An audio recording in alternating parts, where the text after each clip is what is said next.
স্বাগতম TTV news TV এর পর্দায় দেশ, রাজ্য, রাজনীতি, প্রশাসন, অর্থনীতি, আবহাওয়া ও জনজীবনে প্রভাব ফেলা গুরুত্বপূর্ণ সব আপডেট নিয়ে হাজির হয়েছি আমরা। চলুন আর দেরি না করে দেখে নেওয়া যাক আজকের দিনের সবচেয়ে বড় এবং গুরুত্বপূর্ণ খবরগুলো। প্রতিদিনের মতো আজকের শুরুতেও আমরা প্রধানমন্ত্রী নরেন্দ্র মোদীর সঙ্গে যুক্ত কিছু গুরুত্বপূর্ণ খবরের দিকে নজর দিচ্ছি। প্রধানমন্ত্রী নরেন্দ্র মোদী একাধিক গুরুত্বপূর্ণ কর্মসূচিতে অংশ নিয়ে দেশবাসীর উদ্দেশ্যে বিভিন্ন বার্তা দিয়েছেন। তিনি শ্যামাপ্রসাদ মুখোপাধ্যায়ের প্রতি শ্রদ্ধা নিবেদন করে তাঁর আত্মত্যাগ, দেশপ্রেম এবং জাতি গঠনে অসামান্য অবদানের কথা স্মরণ করেন। দেশের ঐক্য, অখণ্ডতা ও উন্নয়নের ক্ষেত্রে তাঁর আদর্শের গুরুত্ব তুলে ধরা হয়। অন্যদিকে বিভিন্ন মন্ত্রক ও দপ্তরে সহকারী সচিব হিসেবে কর্মরত 2024 ব্যাচের 183 জন আইএএস প্রশিক্ষণার্থীর সঙ্গে মতবিনিময় করেন প্রধানমন্ত্রী। প্রশাসনিক দক্ষতা বৃদ্ধি, প্রযুক্তি নির্ভর সুশাসন, জনকল্যাণমূলক প্রকল্পের কার্যকর বাস্তবায়ন এবং নাগরিক কেন্দ্রিক পরিষেবা প্রদানের ওপর গুরুত্বারোপ করা হয়। রাষ্ট্রপতি ভবনে অনুষ্ঠিত পদ্ম পুরস্কার প্রদান অনুষ্ঠানে উপস্থিত থেকে বিভিন্ন ক্ষেত্রে বিশেষ অবদানের জন্য সম্মানপ্রাপ্ত বিশিষ্ট ব্যক্তিত্বদের অভিনন্দন জানান প্রধানমন্ত্রী। শিল্প, সংস্কৃতি, শিক্ষা, সমাজসেবা ও জনজীবনের বিভিন্ন ক্ষেত্রে কৃতিত্বের স্বীকৃতি হিসেবে এই সম্মান প্রদান করা হয়। এছাড়াও দেশীয় প্রযুক্তিতে নির্মিত 3টি যুদ্ধজাহাজ ভারতীয় নৌবাহিনীতে অন্তর্ভুক্ত করে আত্মনির্ভর প্রতিরক্ষা উৎপাদনের লক্ষ্যে সরকারের অঙ্গীকার পুনর্ব্যক্ত করা হয়েছে। পাশাপাশি প্রধানমন্ত্রী কিষাণ সম্মান নিধি প্রকল্পের 23তম কিস্তির অর্থ সরাসরি নয় 0.44 কোটিরও বেশি কৃষকের ব্যাংক অ্যাকাউন্টে স্থানান্তর করা হয়েছে। এবার নজর দিচ্ছি রাষ্ট্রপতি দ্রৌপদী মুর্মুর সঙ্গে যুক্ত আজকের গুরুত্বপূর্ণ আপডেটগুলোর দিকে। রাষ্ট্রপতি দ্রৌপদী মুর্মু দেশের অন্যতম মর্যাদাপূর্ণ পদ্ম পুরস্কার প্রদান অনুষ্ঠানে অংশ নিয়ে বিভিন্ন ক্ষেত্রে অসামান্য অবদানের স্বীকৃতি হিসেবে 65 জন বিশিষ্ট ব্যক্তিত্বকে সম্মানিত করেছেন। এই সম্মাননার মধ্যে ছিল 2টি পদ্মবিভূষণ, 7টি পদ্মভূষণ এবং 56টি পদ্মশ্রী পুরস্কার। শিল্প, সাহিত্য, বিজ্ঞান, সমাজসেবা, চিকিৎসা, ক্রীড়া এবং জনজীবনের বিভিন্ন ক্ষেত্রে উল্লেখযোগ্য অবদানের জন্য পুরস্কার প্রাপকদের সম্মান জানানো হয়। অনুষ্ঠানে উপস্থিত ছিলেন প্রধানমন্ত্রী নরেন্দ্র মোদী সহ একাধিক বিশিষ্ট ব্যক্তি। সম্মানপ্রাপ্তদের মধ্যে ছিলেন অভিনেতা আর মাধবন, গায়িকা অলকা ইয়াগনিক, অভিনেতা মাম্মুট্টি এবং ক্রিকেটার রোহিত শর্মার মতো পরিচিত ব্যক্তিত্ব। তাঁদের কৃতিত্বকে জাতীয় পর্যায়ে স্বীকৃতি দেওয়া হয়েছে। অন্যদিকে রাষ্ট্রপতির কার্যালয় থেকে জারি করা এক বিজ্ঞপ্তিতে জানানো হয়েছে যে কেন্দ্রীয় প্রতিমন্ত্রী জর্জ কুরিয়ানের পদত্যাগপত্র গ্রহণ করা হয়েছে। প্রধানমন্ত্রীর পরামর্শ অনুযায়ী রাষ্ট্রপতি এই সিদ্ধান্ত অনুমোদন করেছেন। সামগ্রিকভাবে রাষ্ট্রপতি দ্রৌপদী মুর্মুর সরকারি কর্মসূচিতে জাতীয় সম্মাননা প্রদান এবং গুরুত্বপূর্ণ সাংবিধানিক দায়িত্ব পালনের বিষয়টি বিশেষভাবে গুরুত্ব পেয়েছে। নজর দিচ্ছি দেশের বিভিন্ন রাজ্যের মুখ্যমন্ত্রীদের গুরুত্বপূর্ণ ঘোষণা এবং কার্যকলাপের দিকে। পশ্চিমবঙ্গে রাজ্য বাজেটকে কেন্দ্র করে একাধিক গুরুত্বপূর্ণ ঘোষণা সামনে এসেছে। কর্মসংস্থান বৃদ্ধির লক্ষ্যে প্রায় 1 লক্ষ সরকারি চাকরি সৃষ্টির পরিকল্পনার কথা জানানো হয়েছে। বেকার যুবকদের আর্থিক সহায়তা দিতে ভরসা নামে একটি নতুন কর্মসূচির আওতায় মাসিক 2000 থেকে 3000 টাকা পর্যন্ত সহায়তার প্রস্তাব রাখা হয়েছে। পাশাপাশি কল্যাণী অঞ্চলে একটি নতুন গ্রিনফিল্ড বিমানবন্দর নির্মাণের পরিকল্পনা ঘোষণা করা হয়েছে, যা পরিবহন ও বাণিজ্যিক কার্যক্রমকে আরও গতিশীল করতে সহায়ক হবে। শিক্ষা ও ক্রীড়া ক্ষেত্রেও গুরুত্ব দিয়ে নতুন ক্রীড়া বিশ্ববিদ্যালয় স্থাপনের পরিকল্পনা সামনে এসেছে। অবকাঠামো উন্নয়ন, পর্যটন শিল্পের প্রসার এবং উত্তরবঙ্গের উন্নয়নমূলক প্রকল্পে বিশেষ বরাদ্দের কথাও উল্লেখ করা হয়েছে। অন্যদিকে পেশাকর ছাড়ের সীমা মাসিক 20,000 টাকা পর্যন্ত বৃদ্ধি এবং সরকারি কর্মীদের জন্য মহার্ঘ ভাতা সংক্রান্ত সিদ্ধান্তও আলোচনায় রয়েছে। রাজ্যের রাজনৈতিক মহলেও তৎপরতা বেড়েছে। দলীয় শৃঙ্খলা সংক্রান্ত পদক্ষেপ এবং সাংগঠনিক পরিবর্তন নিয়ে ব্যাপক আলোচনা চলছে। উন্নয়ন, কর্মসংস্থান, সামাজিক সুরক্ষা এবং রাজনৈতিক কর্মকাণ্ড সব মিলিয়ে রাজ্যের পরিস্থিতি বিশেষ গুরুত্ব পেয়েছে। তামিলনাড়ুর মুখ্যমন্ত্রী প্রশাসনিক স্বচ্ছতা, দুর্নীতির বিরুদ্ধে কঠোর অবস্থান এবং সুশাসনের ওপর জোর দিয়েছেন। রাজ্যের অধিকার রক্ষা, উন্নয়নমূলক প্রকল্পের গতিবৃদ্ধি এবং জনকল্যাণমূলক পরিষেবা আরও শক্তিশালী করার বিষয়টি গুরুত্ব পেয়েছে। সামাজিক ন্যায়, শিক্ষা, কর্মসংস্থান এবং অর্থনৈতিক প্রবৃদ্ধিকে অগ্রাধিকার দিয়ে সরকার বিভিন্ন পদক্ষেপ গ্রহণের বার্তা দিয়েছে। রাজ্যের সাংস্কৃতিক পরিচয় ও আঞ্চলিক স্বার্থ রক্ষার বিষয়েও বিশেষ গুরুত্ব আরোপ করা হয়েছে। উত্তরপ্রদেশে একটি বড় দুর্ঘটনার পরিপ্রেক্ষিতে প্রশাসনিক তৎপরতা বৃদ্ধি করা হয়েছে। মুখ্যমন্ত্রী ত্রাণ, উদ্ধার এবং ক্ষতিগ্রস্তদের সহায়তার উপর সর্বোচ্চ গুরুত্ব দেওয়ার নির্দেশ দিয়েছেন। সংশ্লিষ্ট বিভাগগুলিকে দ্রুত পদক্ষেপ গ্রহণ, পরিস্থিতি পর্যালোচনা এবং নিরাপত্তা ব্যবস্থাকে আরও শক্তিশালী করার নির্দেশ দেওয়া হয়েছে। জননিরাপত্তা নিশ্চিত করা এবং জরুরি পরিষেবাগুলিকে আরও কার্যকর করার লক্ষ্যে বিভিন্ন পর্যায়ে নজরদারি বাড়ানো হয়েছে। অসম সরকার সরকারি কর্মচারী ও পেনশনভোগীদের জন্য মহার্ঘ ভাতা বৃদ্ধির সিদ্ধান্ত কার্যকর করার দিকে এগিয়েছে। এর ফলে বিপুল সংখ্যক কর্মচারী ও অবসরপ্রাপ্ত ব্যক্তি আর্থিকভাবে উপকৃত হবেন। পাশাপাশি প্রশাসনিক সংস্কার, অবকাঠামো উন্নয়ন এবং জনকল্যাণমূলক প্রকল্প বাস্তবায়নের ওপরও গুরুত্ব দেওয়া হয়েছে। রাজ্যের অর্থনৈতিক উন্নয়ন ও সরকারি পরিষেবার মানোন্নয়নের লক্ষ্যে একাধিক নীতিগত সিদ্ধান্ত কার্যকর করা হচ্ছে। বিনোদন জগৎ এবং সেলিব্রিটিদের সঙ্গে যুক্ত গুরুত্বপূর্ণ আপডেটগুলোর দিকে এবার নজর দিচ্ছি। জনপ্রিয় শেফ সঞ্জীব কাপুর একটি সাক্ষাৎকারে জানিয়েছেন যে তিনি প্রথম দিকে মাস্টারশেফ ইন্ডিয়ায় যোগ দিতে একাধিকবার প্রস্তাব ফিরিয়ে দিয়েছিলেন। তার দাবি ছিল অনুষ্ঠানে অংশগ্রহণের জন্য পারিশ্রমিকের বিষয়টি যথাযথ গুরুত্ব পাওয়া উচিত। পরে আলোচনার মাধ্যমে তিনি অনুষ্ঠানে যোগ দেন এবং তা দেশের অন্যতম জনপ্রিয় কুকিং শো হিসেবে প্রতিষ্ঠা পায়। তার এই মন্তব্য বিনোদন জগতে ব্যাপক আলোচনার জন্ম দিয়েছে। অভিনেতা ইমরান হাশমি তার আসন্ন চলচ্চিত্র রুহ সম্পর্কে নতুন তথ্য প্রকাশ করেছেন। তিনি জানান, ছবিটি আধুনিক হরর ঘরানার হলেও এতে আবেগ ও মানবিক সম্পর্কের গুরুত্বপূর্ণ উপাদান থাকবে। নির্মাতারা দর্শকদের জন্য ভিন্ন ধরনের অভিজ্ঞতা উপহার দেওয়ার লক্ষ্য নিয়েছেন। ছবিটি নিয়ে ইতিমধ্যেই বলিউড মহলে আগ্রহ তৈরি হয়েছে এবং ভক্তদের মধ্যেও প্রত্যাশা বাড়ছে। অংশুলা কাপুর তাঁর প্রাক বিবাহ অনুষ্ঠানের কিছু ছবি প্রকাশ করেছেন। অনুষ্ঠানে পরিবারের সদস্যদের উপস্থিতি বিশেষ আকর্ষণ হয়ে ওঠে।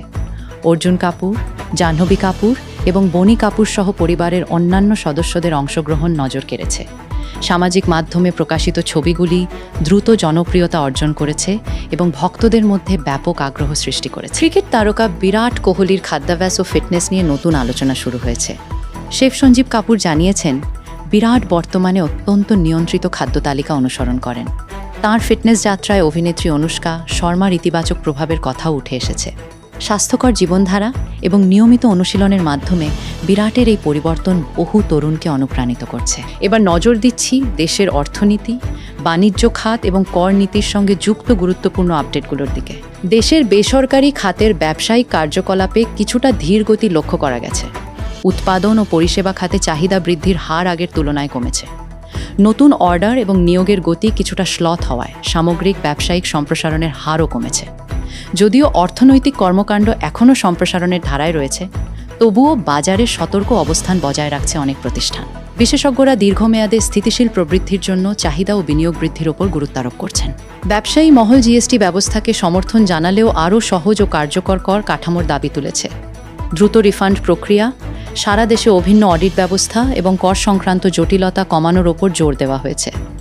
ব্যবসায়ীদের মতে এসব পরিবর্তন কার্যকর হলে কর পরিপালন সহজ হবে এবং অপ্রয়োজনীয় বিরোধ কমবে। পাশাপাশি ক্ষুদ্র ও মাঝারি শিল্প প্রতিষ্ঠানগুলির জন্য ব্যবসা পরিচালনা আরও সুবিধাজনক হবে। ব্যাংক আমানতে অগৃহস্থালী বিনিয়োগকারীদের অংশীদারিত্ব বৃদ্ধি পেয়েছে। বিভিন্ন প্রতিষ্ঠান, কর্পোরেট সংস্থা এবং ব্যবসায়িক গোষ্ঠীর আমানত বৃদ্ধির ফলে এই পরিবর্তন দেখা গেছে।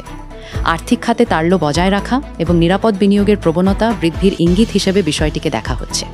বিশেষজ্ঞদের মতে এটি ব্যাংকিং ব্যবস্থার প্রতি আস্থা বৃদ্ধিরও প্রতিফলন। ধাতব স্ক্র্যাপ রপ্তানি সংক্রান্ত বিধিনিষেধ নিয়ে ইউরোপীয় ইউনিয়নের সঙ্গে আলোচনার প্রয়োজনীয়তার কথা জানিয়েছে ভারত।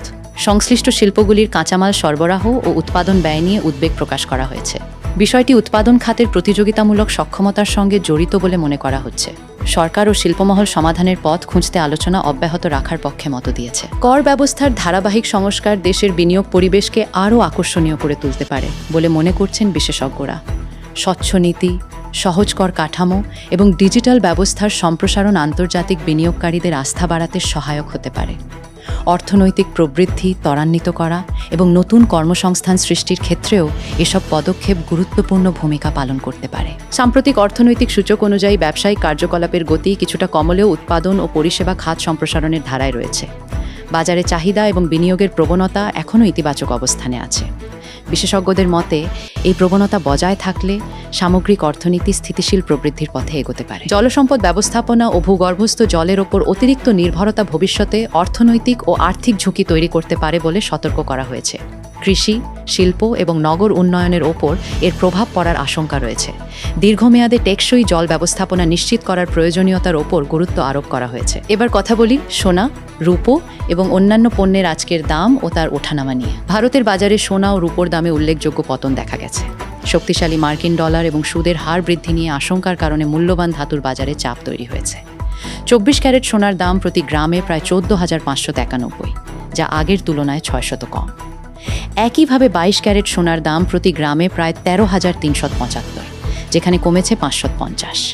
রূপোর দামও নিম্নমুখী অবস্থানে রয়েছে। প্রতি গ্রাম রূপোর মূল্য প্রায় 245, যা আগের তুলনায় 5 কম। আন্তর্জাতিক বাজারের ওঠানামা, ফেডারেল রিজার্ভের নীতিগত সিদ্ধান্ত এবং মুদ্রার বিনিময় হার সোনার উপর দামের ওপর সরাসরি প্রভাব ফেলছে। খুচরা বাজার ও MCX ফিউচার্সের দামে কিছু পার্থক্য থাকতে পারে, কারণ উভয় ক্ষেত্রেই মূল্য নির্ধারণের পদ্ধতি আলাদা। চলুন দেখি বিশ্বের যুদ্ধ এবং সংঘর্ষ সম্পর্কিত খবরগুলো। রাশিয়া ইউক্রেন যুদ্ধকে ঘিরে উত্তেজনা অব্যাহত রয়েছে।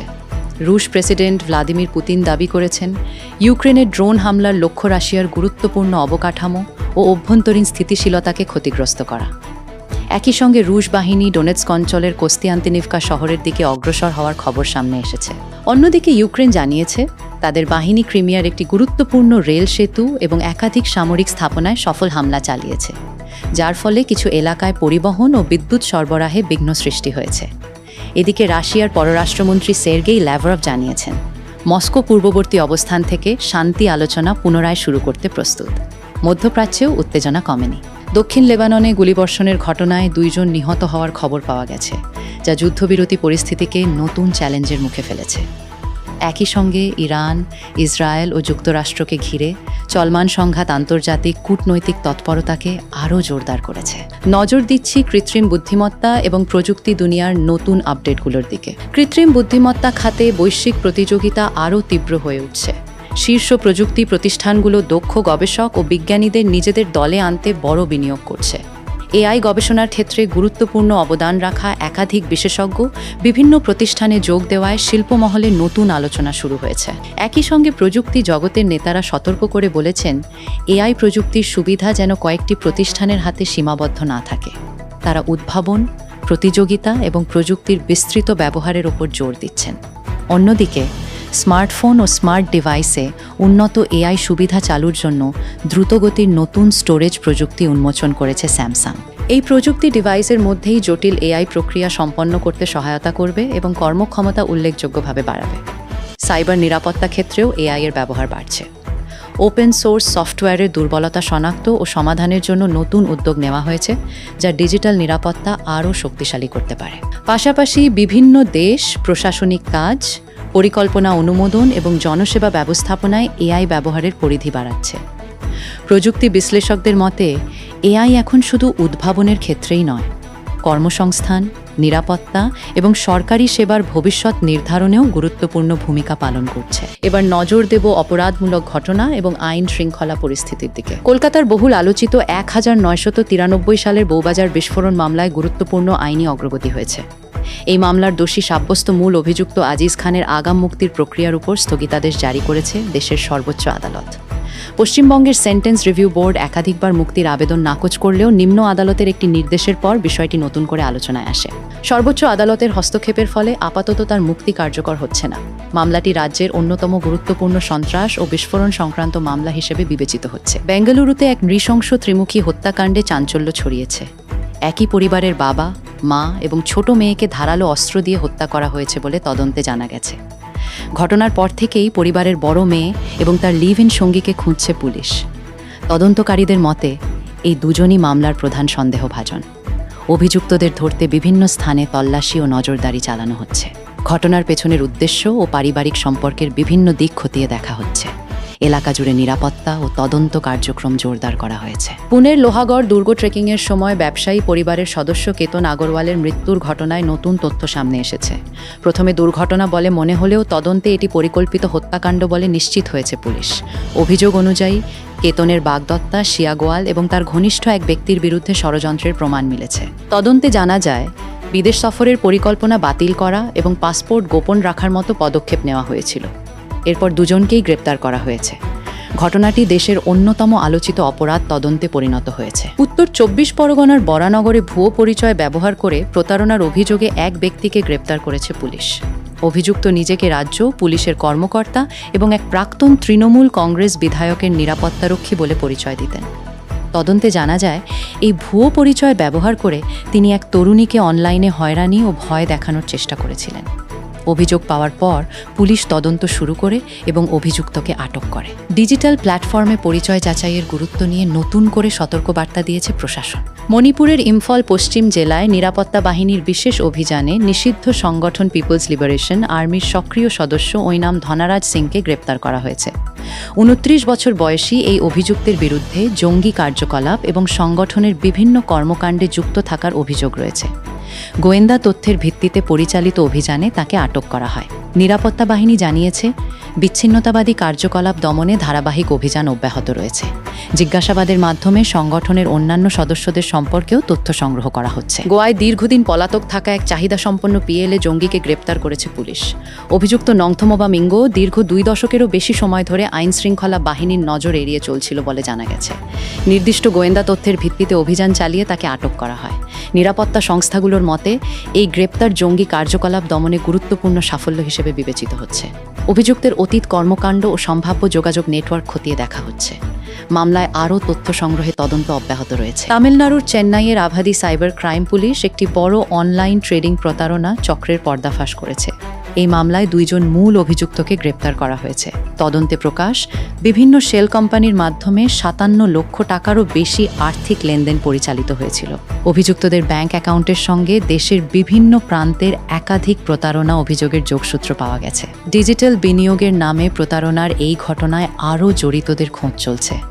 আর্থিক নথি ও লেনদেনের তথ্য খতিয়ে দেখছে তদন্তকারী দল। চলুন দেখি বিভিন্ন অঞ্চলের আবহাওয়ার পরিস্থিতি। পশ্চিমবঙ্গে আবহাওয়ার পরিস্থিতিতে স্পষ্ট বৈপরীত্য দেখা যাচ্ছে। উত্তরবঙ্গের আলিপুরদুয়ার, কোচবিহার, দার্জিলিং এবং জলপাইগুড়ি জেলায় ভারী থেকে অতি ভারী বৃষ্টিপাতের সম্ভাবনা রয়েছে। টানা বর্ষণের কারণে কিছু এলাকায় জল জমা, স্থানীয় বন্যা এবং পাহাড়ি অঞ্চলে ভূমিধসের আশঙ্কা তৈরি হয়েছে। অন্যদিকে কলকাতা, ডায়মন্ড হারবার সহ দক্ষিণবঙ্গের বিস্তীর্ণ অংশে গরম ও অস্বস্তিকর আর্দ্র আবহাওয়া বজায় থাকবে। মাঝে মধ্যে মেঘলা আকাশ ও হালকা থেকে মাঝারি বৃষ্টির সম্ভাবনা থাকলেও তাপ ও আর্দ্রতার প্রভাব অনুভূত হবে। উত্তর পূর্ব ভারতের অসম, মেঘালয়, অরুণাচল প্রদেশ ও নাগাল্যান্ডের সক্রিয় মৌসুমি বায়ুর প্রভাবে ব্যাপক বৃষ্টিপাত অব্যাহত রয়েছে। পশ্চিম উপকূলের কঙ্কন, গোয়া, উপকূলীয় কর্ণাটক ও কেরালায় প্রবল বর্ষণের পূর্বাভাস রয়েছে। ওড়িশা, বিহার ও ঝাড়খণ্ডে বিক্ষিপ্তভাবে ভারী বৃষ্টি হতে পারে, যা সাম্প্রতিক গরম আবহাওয়া থেকে কিছুটা স্বস্তি দেবে। দিল্লি, পাঞ্জাব, হরিয়ানা ও রাজস্থানে আংশিক মেঘলা আকাশের সঙ্গে বজ্রপাত ও দমকা হাওয়ার সম্ভাবনা রয়েছে। তেলেঙ্গানা ও অন্ধ্রপ্রদেশেও বৃষ্টিপ্রবণ আবহাওয়া বজায় থাকবে, আর গুজরাট ও মহারাষ্ট্রের কিছু অভ্যন্তরীণ এলাকায় গরম ও আর্দ্র পরিস্থিতি অব্যাহত থাকতে পারে। বন্ধুরা, আজকে সমস্ত বড় খবরের আপডেট এখানেই শেষ হচ্ছে। দেশ ও রাজ্যের প্রতিটি গুরুত্বপূর্ণ খবর সবার আগে জানতে আমাদের চ্যানেলটি এখনই সাবস্ক্রাইব করুন এবং বেল আইকনটি অন করুন। ভিডিওটি পছন্দ হলে অবশ্যই একটি লাইক দিন, আপনার মতামত কমেন্টে জানান এবং এই ভিডিওটি শেয়ার করতে ভুলবেন না।